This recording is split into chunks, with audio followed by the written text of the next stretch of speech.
ओम। सभी वीडियो सुनने वाले बहन भाइयों को मेरी राम राम। आज मैं आपके सामने एक ऐसी निस्वार्थ, कर्मठ और समाज को के उत्थान के लिए कार्य करने वाली औरत के बारे में बताना चाहती हूँ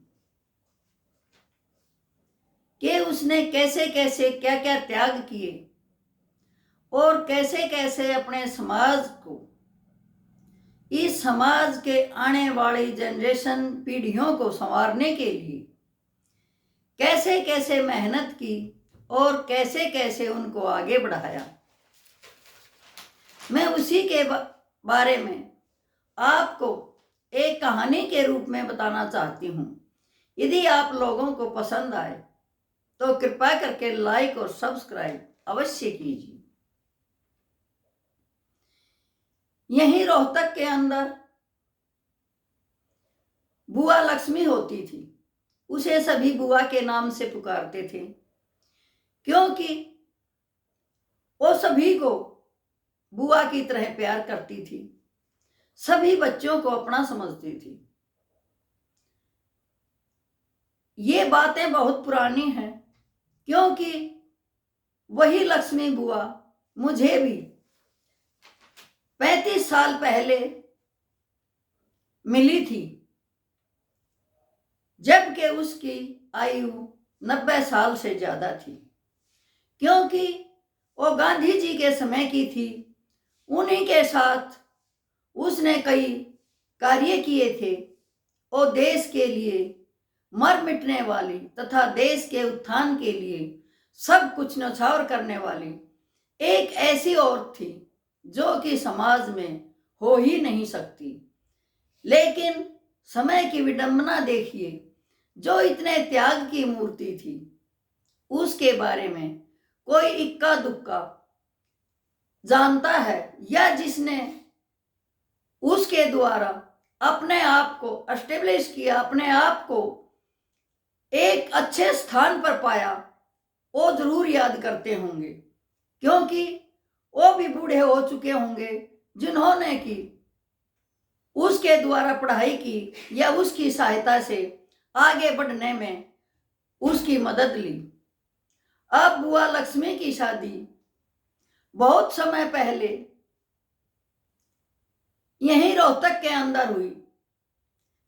तकरीबन रोहतक की जमीन उसी इंसान की थी जिसके साथ बुआ लक्ष्मी की शादी हुई।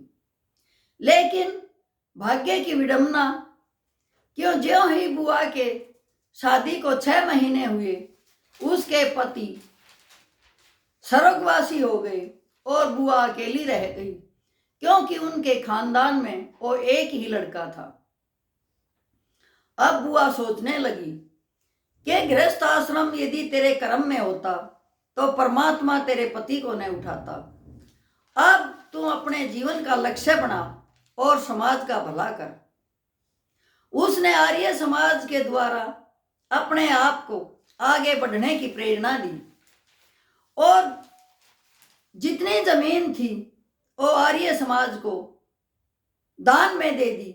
जैसे कि ये दयानंद मठ बना हुआ है, बताते हैं कि ये बुआ लक्ष्मी के पति की जमीन थी, जो कि बुआ लक्ष्मी ने उनका देहांत होने के बाद आर्य समाज को दान कर दी।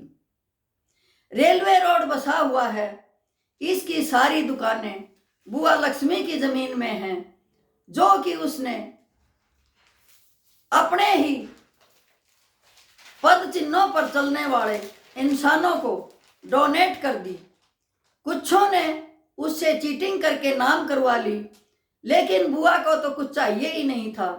उसे तो सिर्फ समाज की भलाई करनी थी, क्योंकि जमीन से जो पैसा आता था उसी से वो गरीबों के बच्चों को पढ़ाती थी। जो बच्चा पढ़ना चाहते थे उसकी बुआ तय दिल से सहायता करती थी। आर्य समाज की प्रेरणा से वो बुआ प्रत्येक को अच्छे कार्य करने की सलाह देती थी। लोभ लालच व्यसनों से दूर रखने की कोशिश करती थी। प्रत्येक बच्चे के अंदर सोचती थी कि मेरा बच्चा इतना गुणवान हो जाए कि आगे चलकर जब यह अपना समर्थ हो तो अपने देश की भलाई कर सके, अपने समाज की भलाई कर सके। पता नहीं कितने बच्चे उसने डीसी बना दिए, कितने बच्चे और अच्छी पोस्टों पर पहुंचा दिए, जिनका की खर्चा बुआ लक्ष्मी उठाती थी। क्योंकि बुआ के पास तो कुछ था नहीं, औलाद के नाम पर कुछ नहीं था। उसने अपने ससुराल वालों से या मायके वालों से कोई मोह नहीं रखा, न ही उनको कुछ दिया, क्योंकि वो चाहती थी कि जो जहाँ है ठीक है, मैं तो उन बच्चों की सहायता करूंगी जो कि असमर्थ है और आगे बढ़ना चाहते हैं, जो सच्चे इंसान हैं, अच्छे इंसान हैं। मैं क्यों न उनको उनकी अच्छाई को और भी आगे बढ़ाऊं और उनको शिक्षित करूं। बुआ जब मैंने देखी तब 90+ हो चुकी थी और उस समय भी वो अपना काम खुद करती थी और रेलवे रोड के बाजार में एक दुकान के ऊपर 2 कमरों के घर में रहती थी और उसने अपने जीने के अंदर जो सीढ़ियां होती हैं, सीढ़ियों में एक पाइप गड़वाकर रस्सा बांध रखा था। बुआ उस रस्से के द्वारा नीचे आती, उसी रस्से को पकड़कर ऊपर जाती, लेकिन किसी से आग्रह नहीं करती, न ही किसी की सहायता लेती थी। उसका मानना था कि इंसान के अंदर जब तक अपना सामर्थ्य है तो अपने ही सामर्थ्य के अनुसार उसे काम करना चाहिए। 90 साल की उम्र में भी बुआ अपना खाना खुद बनाती थी। यदि कोई भला इंसान उससे कुछ दे के आता था तो हाथ जोड़ लेती थी कि नहीं भाई, मैंने किसी का कुछ नहीं चाहिए, मैं तो निस्वार्थ भाव से सेवा करती हूँ, निस्वार्थ भाव से काम करती हूँ।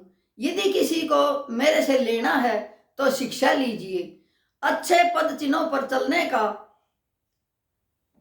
अच्छा परिश्रम करने का आग्रह करती थी और सोचती थी कि मेरी आने वाली पीढ़ियां, मेरे देश की पीढ़ियां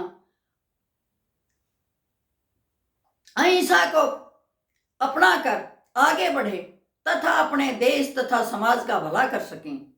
इसी तरह से बुआ हमें बता रही थी कि एक बार क्या हुआ कि मुझे मेरा एक जो पढ़ाया हुआ लड़का था और डीसी बना हुआ है और वो मुझे अपने साथ ले गया कि बुआ जी आप यहाँ अकेली रहती हैं।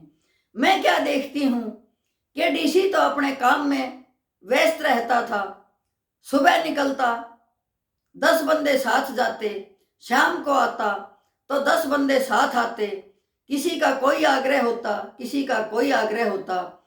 बुआ से थोड़ी बहुत देर ही बात करने पाता, उसके पास समय ही नहीं था। अब मैं तो वहां जाकर 15-20 दिन में ही तंग आ चुकी थी, क्योंकि यहाँ मैं समाज की सेवा करती हूँ। तुम्हारे जैसे बच्चे आ जाते हैं, तुम्हारे जैसे मध्यम उम्र के आ जाते हैं, जिन्हें कि मैं बताती हूँ कि अपने बच्चों के प्रति, अपने समाज के प्रति, अपनों के प्रति, अपने देश के प्रति तुम्हारा क्या कर्तव्य है। लेकिन वहां तो मैं निठल्ली होकर बैठ गई और मेरा मन अपने आप में ही कचोटने लगा। अब मैंने उसको कहा, बेटा जहां से मुझे लेकर आया था मुझे वहीं छोड़कर आ, क्योंकि यहाँ मैं बंध चुकी हूँ, यहाँ मेरे पास मेरी सुनने वाला कोई नहीं है और मैं सोचती हूँ कि मेरा जीने का कोई फायदा नहीं है। अब इतनी बात सुनते ही डीसी साहब ने कहा, बुआ जी ये बताओ आपको तकलीफ क्या है। अब मैंने कहा, बेटा मैं अंतिम समय से तक अपने समाज का, अपने आने वाली पीढ़ियों का भला करना चाहती हूँ, जो मैं यहाँ नहीं कर पाती हूँ, क्योंकि तेरा डीसी का बंगला है, यहाँ आम आदमी आता नहीं है और न ही आप आने देते हो, इसलिए मैं बंद कर बैठ गई हूँ। मुझे तो मेरे घर पर ही, जहाँ मैं रहती हूँ वहीं छोड़कर आओ। अब उसने मेरे आग्रह स्वीकार किया और मुझे वापस मेरे घर छोड़कर चला गया। अब मैं यहाँ हूँ, बहुत खुश हूँ। कोई तुम्हारे जैसा बंदा क्योंकि उसने तो समाज में ऐसे बीज बो रखे थे कि जो इतने फल फूल रहे थे कि उनके पेड़ों की टहनियां हमेशा ही झुकती थी, क्योंकि बुआ लक्ष्मी की शिक्षा ही ऐसी थी। अब कोई आता, बुआ के कपड़े ले जाता, धो धा के प्रेस करके दे के जाता, लेकिन बुआ कहती नहीं बेटा, अभी मैं समर्थ हूं, कर सकती हूं। फिर भी उसके पढ़ाए हुए बच्चे मानते नहीं थे, वो बहुत ही उससे मजबूर कर देते थे। कभी उसके लिए कोई खाना लेके आता तो कोई हमारे जैसा जाता, उसी को खिला देती थी, लेकिन खुद अपने हाथ से 2 रोटी बनाकर, सूखी रोटी और पानी वाली सब्जी वही खाती थी कि मैंने अपनी जीभ को टेस्टी नहीं बना रखा, इसको ये पता ही नहीं है। क्योंकि मैं चाहती हूँ कि जब तक मैं इस दुनिया में रहूँ, किसी न किसी का भला करती रहूँ। तो प्रत्येक इंसान इस भ्रम में क्यों जीता है कि मेरे बच्चे हों, औलाद हो, बेटे पोते हों, वही सेवा करेंगे। बुआ लक्ष्मी ने तो पूरा समाज ही अपने बेटे पोतों से भर रखा था। पूरा समाज में उसकी इतनी इज्जत थी कि प्रत्येक इंसान एक आवाज पर 10 बंदे उसके लिए खड़े हो जाते थे। हमें सोचना चाहिए कि इस भ्रम से दूर निकले कि हम जो कर रहे हैं सिर्फ और सिर्फ अपने स्वार्थ के लिए कर रहे हैं। हम सोचते हैं औलाद पैदा करेंगे, हमारी सेवा करेगी, हमारी पीढ़ियां चलेंगी, पोते पोतियां होंगे, हमें अच्छा दादी दादा कहेंगे और हमें हमारा सम्मान बढ़ेगा। लेकिन जिसने अपना सम्मान बढ़ाना है, उसके अंदर तो त्याग की भावना होती है, जो पूरे समाज को, पूरे देश को, पूरी कम्युनिटी को अपना ही समझता है। उससे किसी व्यक्ति विशेष से कोई लगाव नहीं होता, उसके लिए तो सभी बराबर होते हैं। जैसा कि बुआ लक्ष्मी के पास कोई भी, किसी भी जाति का, किसी भी धर्म का इंसान यदि सहायता के लिए गया तो बुआ के द्वार से वापस नहीं आया। उसने उस बच्चे की अवश्य सहायता की, पढ़ाई में सहायता की, आगे बढ़ने में सहायता की।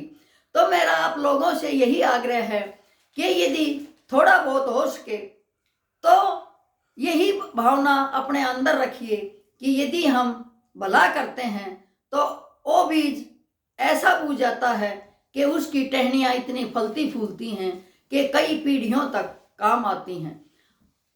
क्योंकि बुआ को अपने नाम से मतलब नहीं था। आज शायद बुआ को कोई इंसान जानता नहीं होगा, सिर्फ वही जानते होंगे जिनको बुआ काम आई है। शायद वो भी भूल चुके हों, क्योंकि उनके भी पोता पोती हो चुके होंगे। क्योंकि जब मैं बुआ से मिली थी तो मेरे भी बच्चे एक ही था, उसके बाद तो मैं भी दादी बन चुकी हूँ, पोते पोतियों वाली हो चुकी हूँ। लेकिन आज मुझे ख्याल आया कि बुआ लक्ष्मी कितनी कर्मठ थी अपने कार्य में, समाज को आगे बढ़ाने में, इस देश के बच्चों को आगे बढ़ाने में। यदि मेरा वीडियो किसी को पसंद आया हो तो कृपया करके दूसरों को शेयर कीजिए तथा बुआ लक्ष्मी की तरह थोड़ा बहुत तो त्याग कीजिए। धन्यवाद।